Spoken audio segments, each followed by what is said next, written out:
male cheyener eliagate kokos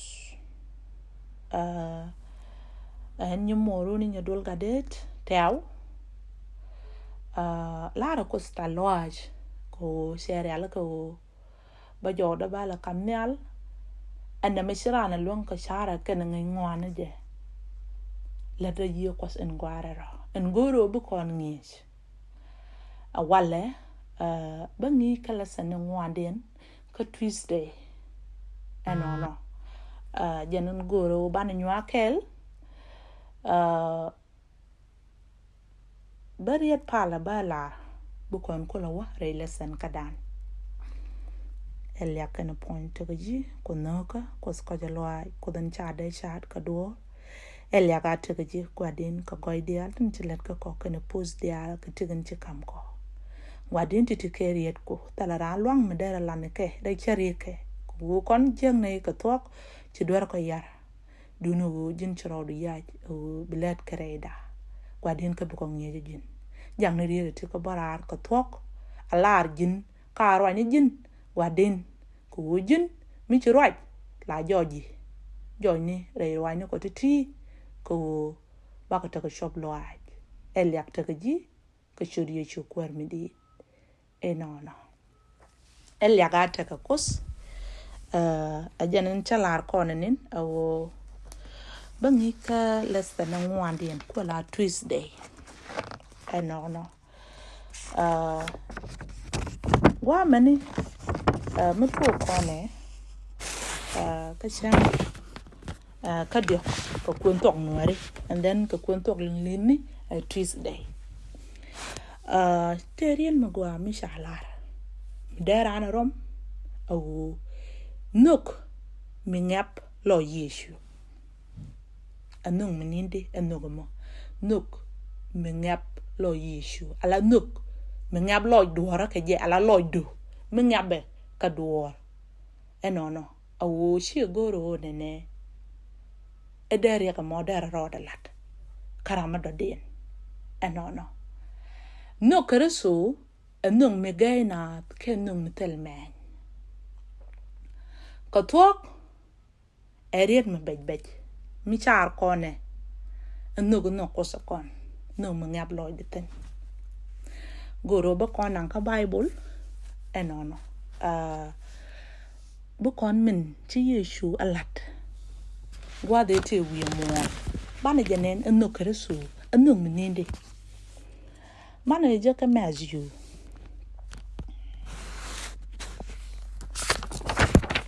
bana je ka mazu shoko bangwan ko la rit 36 mazu shoko bangwan ko la rit 36 ajanene sawa kamin chabonat nen e waju te knok ke kwidien ko garke kasala ka luek set ke ne kedet tetelien kana jelinga tama e wa Yesu e wa me chana chakanen e waju te knok ke kwidien ko nas garke e wa shar ke ne kedet tetelien ko wo dor gwadin chakon nang tin chakon muiri akane yi re chari kon ne kata anta ka kon duno lanno kreso tele mila jager e wane ne chue loide chue lugdien e chue jogor ko chakanen au nas tike yi re chari kien alakos ajara man dier alenye ne dieran ko goro dara ko luk rere ga mintu konten dunu wo shiko na lun kanen ko minen ko nuk kreso engap ka loide de ko na ngaje wo kan diere kon kana tin ye ka kon te kreso te ka nuk ko ba ko luk mo kwen kon ka mak te ka mo gwa mi shala gwa mene ka mak shoko kel ko la riet 41 Mark sugar kel ko la riet 41 thế cái mà gọi mình xả lại cái riết bộ tuan ấy wa chu ye chu loi đã ngập cái quy điện cái chuối thế đấy ring chuối giật tiệp cái chuối giật yogi mình nói cái gì à point được qua ấy wa ye chu loi được chuối ngập chu loi được chuối ngập cái quy ra mình thế cái duy ấy wa chuối thế đấy chuối giật ring ấy wa chuối giật cái qua chuối giật mình nói cái gì à point được qua cha nó nuk cái số cha nó dân nên nung mi che nó go đa ran thế cả là loi đấy là gì đấy cô che nó có đa ran đa pen đấy cả cô là nung mi nên đi nó go nó cái số nó con thế cái mà qua mi xả lạt qua mẹ shower ấy rồi nó có tin tiệc ấy qua chết cái này cái chén thì cái là thôi ấy qua lạt cái này news nghe bà loại quas ấy qua lạt cái này news nó có nghe bà loại quas thà nó quas con cái gì chết cái tha ấy lạt loại quas ấy nhà mày là loại quas ấy qua chỉ Paul cho cô lạt là quan coi giờ loại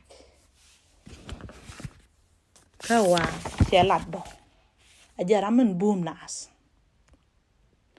chỉ Paul là lạt bỏ quan niệm ấy qua chỉ loại bỏ cái gì abscess nó cos wrong à rei coi giờ loại cái qua cái luyện nas cái nước đó mình chăm nong nó con nó cái đó số anh nong mình xa đây xa cái đồ ấy qua rei coi giờ loại đấy wrong content nó có con ở per ta là mình lúc á cả mình nó cái ấy qua nước đó mình đi ấy qua nó có con đấy cái gì mình quay con này anh ấy cái đó số ngab lòi đấy ông mới đi cái con cái thứ con cả mình đi cái quy đàn lấy được con cái ngoác à khen con cái tiệt so đứa con đi đó con cái này con mình chỉ con là cắm để chụp lòi đàn anh nó có gì con anh mà gây nas cái nhân con đi à bà cái lát chết cái đuôi mình nó cái chỉ mà đuôi anh chả con ấy qua anh dâu anh lát cái nực ngã bà lòi quas ấy qua cái lòi quas anh nhầm cái lòi quas anh thiệt ấy qua giờ anh lát cái này gì rồi sung nó quas trên gạo cái nhún nó có quas anh ngáp lòi đấy Yeshu cái quý này nó cái tin chú ấy qua lòi đấy ngáp bé cái quý này nó cái tin chú ấy qua này đấy chú đàn nó thứ con thế này ala cuốn Yeshu ngáp lòi đấy cái địa đấy cái quý đàn cô go ala đuổi qua đến chắc con năng thính ngay cuốn Yeshu cái địa đấy cái quý đàn cái nước đầm đỏ ra anh mà anh mới gây nas mình sao con a wo chi kare so charo de tup ka kwiran e wa me gainas kami shuba loidan a puch e yeshu e la loida jes ka kwine ne ke e wa dara na kula share di kan mar kare so me gujeri ak dan e wa ngude kon share ram la ngab loide chi kon de chu kam nyin kon cô dân là ngab lòi de cái quy đàn e waen wale nen con enu just look like kresu we kel kana min cha nyot re right quat kelio awo re ri ne reality akana ne tuk bible amena gude anen no kresu en ngab lòi de cái quy đàn tala da dien ewa tala da dien mi da con char ku je mi min ci kreso alat ka kuiran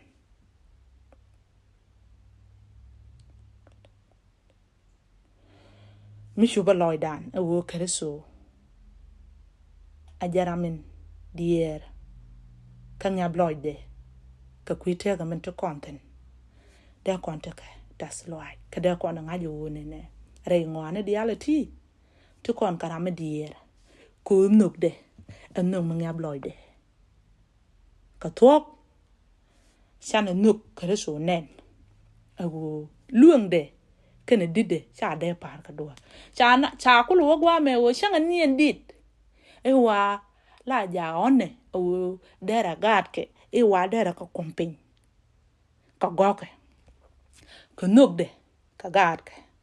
ka nuk kare so lenye ni nuk diet mi chi gat ka kompin nugin tala me de kon wo re tete mi cho kon bor pin ka nuk de mandora ka ta me de kon kamra re tete ka tok mi shuba loy dano inno koskon re ring ne kon dia de kon ngajo kreso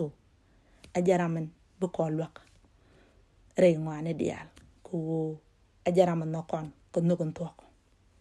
eno no iwa mi char kono inno kreso e che tumno rode ka kuidan iwa che rode tup ka kuidan iwa rei nyudo noka min tok iwa che chat kon murong che nyut ka kuira ka tok iwa de kon tek dar ya le kaidi a wakel ka siyan ka rusu ka lasdan ka char kon kana tin gor kon ke iwa ka jan duwa mo iwa shi kon bulan no kos ka hwade dundu bande je nyus ka dupti jojo iwa mi cho korong loy dan o kariso ti ka nuk me gainas mi cha de luang kelat a chuba loy dan iwa shi jana makara wada banalat dundu bande je nyude no ka dupti kokien bande je nyus ne te kokien ka ba joj ni re jalan ni re roy dan ni re shianga dan o shi no kariso i charong loy dan ba jo ka ne tan kokien ko nuk angaba mi shi kariso shi nuk da ma to ke chub loy du amani jin bo bitaka ngab loy ka ne te kokien ana mi shi tuogo ko go nuk ran anung mi talot ko go men charane ran nok no ko rwade kala loy da tes mi shi rama do dien che takare ajin nuk ran no aran no no ko ro kon no no mi shi rama dong takare ajala ta loy demo la wa ku jek me cha la re awale chang chan na pere re ka a chi ye ko luok chi ko ni ye chu ala ra ku jek la goran do mbe kamrar ka je kana do mbe lo ka je kala tere jas kalwa do no gran la tes ne loide ka men je ran chirana jak e wade ko no kula nyoz ne de ko kene de ko tok mi chi no kare so shu breidan amana kon mana ta ngab loaj kane ko kien ana mi chi tuoko bari dan ana mi chi roda lado bo mwal kon be ta pin ko bo kon kwai loy kos bo kon te ko kuje mo ko tok mi chi no kare so mi chi chobrei dan aronge rei tie dan o ye chu cho kon nuk ko nung magana nung mi chi raro de tup ko kwiran elia ka ta kos ko ala chur ngwane dia ajem no me ajem nuk en ngap ko kare so ni me shi ran dor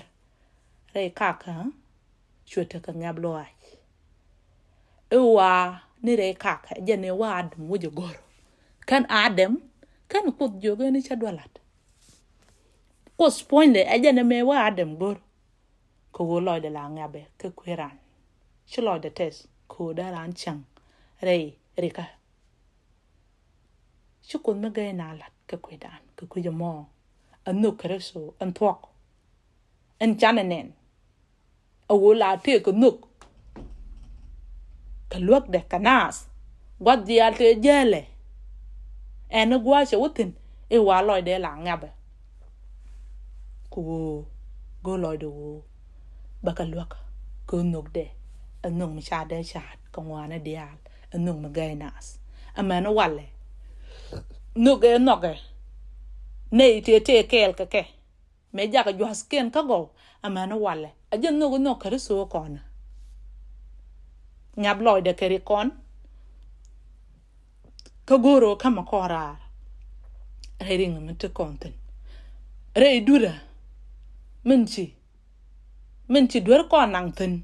kama kora ten ke kuje mo anno kwal ajoy re dan kon krishini dial tin chana no kon nen e meganas achima wo ebi joni jela lamata lot ke mirmir a jojo kok ko beneten ko ke na ngajo no yeshu me anno meganas ke kuje mo ba no ngor ke mo kon kala saneten ko kien akon nya la poskon mi chirante ka gwa de nyur ka dere bong ni ala bible tin ko kien dere ko kwen kan ko tu ko kwen gan dia cha kwen bible to chop karau ke diok enono elia ka te ka kospora ko no ka mala kos ko je loaj ko den george nugde re ngwana dia chat ka men guje kona pa ko nugde mandora ko kuje mo cha ko chala tas loaj ko cha gwa to de me cheje mno kware bana je ka kwa loaj de ko bana riereti bu kona lo tini chiang chana ka ja ka chiandan ko akantin je ka tekten kana tas loaj kamal akwar mala atakel ka ye bana je ka show Jesus amen